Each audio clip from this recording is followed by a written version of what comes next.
change in dynamic on the streets of Ferguson, Missouri. Police say protesters were out early and walked the streets peacefully.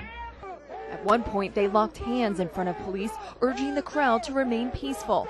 Then, around midnight, things changed. The agitators, the criminals, embedded themselves and hid behind media. They began throwing bottles. They threw urine on officers. Officers chased down those so-called agitators and made 47 arrests. However, there were no Molotov cocktails, tear gas, or shootings. I believe there was a turning point made.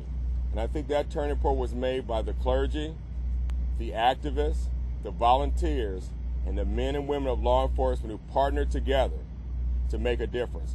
Attorney General Eric Holder will visit Ferguson for an update on the investigation into the shooting that set off the protests. A state prosecutor is expected to start presenting evidence to a grand jury, which will consider whether or not to indict Darren Wilson, the officer accused of shooting Michael Brown. However, the Brown family lawyer says the community doesn't necessarily trust the grand jury process because it's closed to public.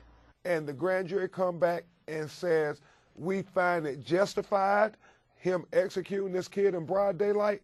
I think that's going to be very problematic for this community to accept.